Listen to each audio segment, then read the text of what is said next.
Yeah, we're back. We're back. Welcome to the Weege Show. And when I say we're back, I don't mean we're back with the Weege Show, although we are back with the Weege Show. I mean, we are back to fired up on SMX. In the end, this point structure couldn't have worked out better for the second year in a row. It is winner take all. 3 riders, Hunter Lawrence, Jett Lawrence, Chase Sexton, all have a shot at it. But even better than that, that's not just the math, it is the overall competitiveness of the field. Because those 3, and I'd say Eli Tomac, Cooper Webb had some moments today as well. A bunch of riders can say, yeah, I'm going to win the race next weekend in Las Vegas.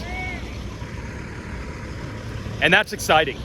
Last week ended, it was a great run for Jett Lawrence, obviously, to win. But I think also a little scary from a competitor standpoint of like, well, dude, if he's already back to winning 66 days off of thumb surgery, what's going to happen in the future? Well, what happened was he was good, but not as good today as he was last week. And this was a different Jett Lawrence on the podium today, not the normal effervescent, bouncy happiness we've always heard. He's way more competitive than he looks on the outside. I think we actually saw that on the podium today. That is also scary. That is also scary for the competition, because if he's ready to just bear down and get angry and super duper focused next week, obviously, I mean, I'm not going to say he's capable of winning. We all know that. It might be a scary thought for everyone else. But these other guys, if you're Chase Sexton, you're like, I just answered some questions. Stop talking about the mental mumbo jumbo. Stop talking about if Jett's on the track, I can't ride well. Blah, blah, blah, blah, blah, blah, blah. Just give me a darn start.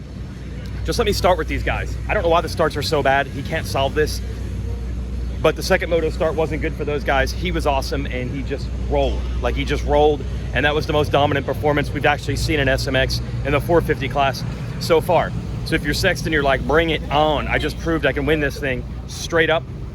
And Hunter Lawrence was as good as anybody today. This wasn't like a mathematical overall win. This wasn't like guys made mistakes. He rode just as well as anyone else. He passed Jett back when Jett stalled in the first moto. He stayed close in Moto 2 and was close enough to take advantage in Moto 1.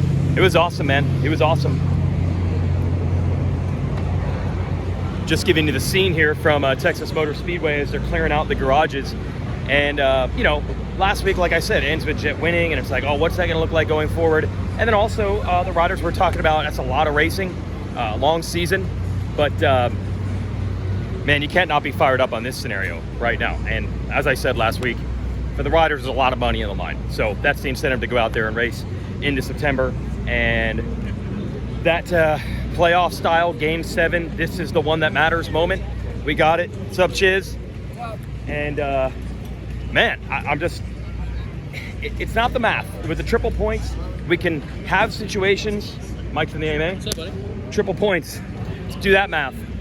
With triple points, you can have situations where maybe mathematically a championship is in reach, but you don't really know if it is. This is a little bit different. This is like, no, any of these guys think they can win. And Tomac's 21 points down. Points aren't good for him, but riding-wise, he's right in it. We got a press conference going. I'll be right back. Oh, thanks to Race Tech for backing our show like usual. And everything else is going to be when we arrive there. And press conference, Jett, okay, that's good. Jett has calmed down a little bit. He did say, yeah, he was mad, especially at the end of the first moto because he did stall while leading, and he's pretty angry at the time. He's mellowed out a bit. As for that second moto start, it was a disaster. I mean, look, these Hondas have been ridiculous off the line, going back to last year with, and then this year, Hunter going to the 450 class. Hunter and Jett starts have been ridiculous. It's odd when they both get bad starts in a moto, which was the case in Moto 2, so I asked what happened there, and apparently Ken Roczen flinched, and then Hunter flinched, and then Jett's like, I am not going to flinch, and then he didn't go, and then the gate dropped.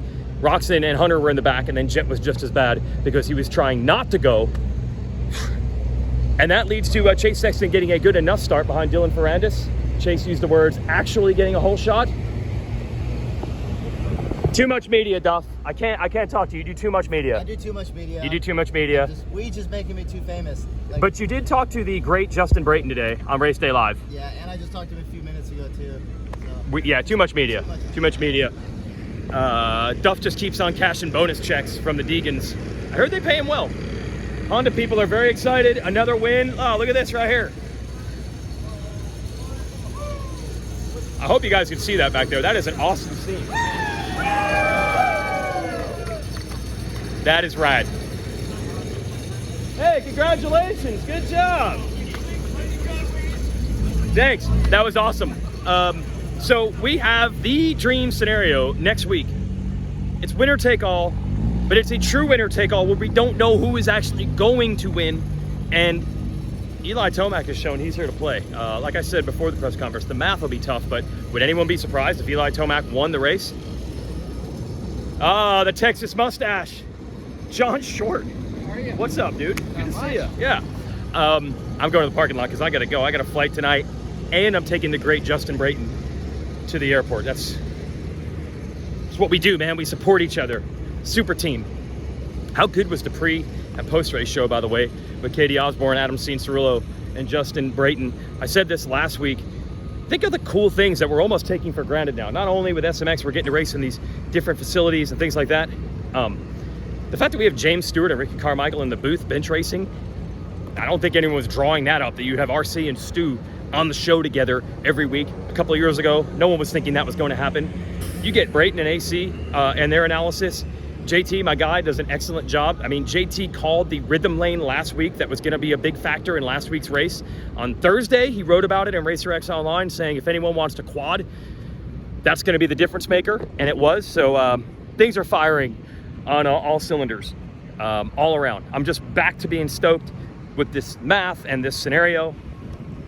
Don't let yourself get dragged down, everybody. I got one other piece of advice to share here, which is throughout the weekend, I just had a bunch of conversations with a bunch of people. I actually interviewed Scuba Steve Westfall, who's the team manager over there at Triumph. Just kind of how was the first season for you guys? And it's over for them because I don't think Swole's going to race next weekend, and he didn't race today. And he was like bummed because he's so competitive. And I'm like, dude, if you asked 50 people on the fence and said, how was Triumph's first year? I bet you all 50 fans would be like, well, it was pretty good. I mean, the expectations weren't incredibly high. I think everybody knows it's tough first year for a bike.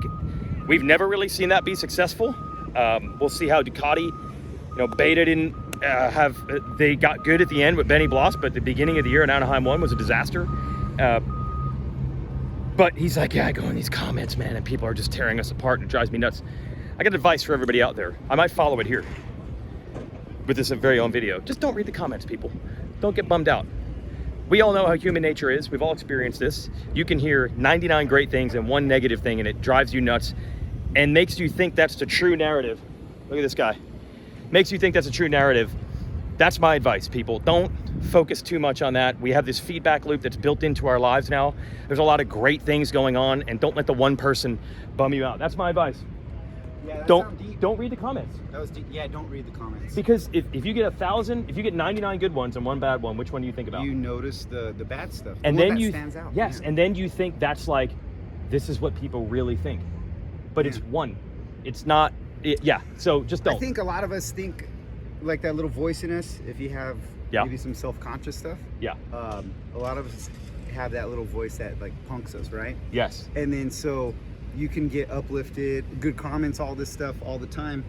And then the second that you hear something bad, it's like, oh my gosh, now they know. They see it. Yeah, so I deal with that all the time. Everybody does. Thank you for personifying that. Everybody does. So whether you're Scuba Steve at Triumph saying like, people are saying it wasn't a good season. Not a lot of people are saying that. Some people are saying that. If you're hearing the riders say, it's maybe too many races in this series, people are pumped to go and race for this world championship with that kind of money on the line next year. Just don't read the comments. The only person that doesn't need to worry about it is... What are you doing over here? Oh, this is a show I do. Oh, cool. This is a show I do. The only person who doesn't have to worry about negative feedback, there will not be any. Not with the AC and JB show. There will not be any. We'll see. Maybe the first 12 months, but then we're always susceptible. Well, oh, yes, right? When you're the new shiny toy. When you're the new, yes, that's true. Okay, so we'll see. TBD on that. Don't read the comments next year. This year they love you guys. That's the Weege Show. Thanks to Race Tech, and we got to go to the airport. JB, does it get any better than this scenario? Does it get any better? I mean, literally, if we wrote the script. Yes. Which, did we write the script? We might as well have. I mean, this is amazing. Yeah. Yes. Supercross champion, the Motocross champion, and basically the guy who dominated 250s last year. Yep. All in the mix. Yep. Two of them are brothers. $1 million. Two of them are brothers. And they all have to win.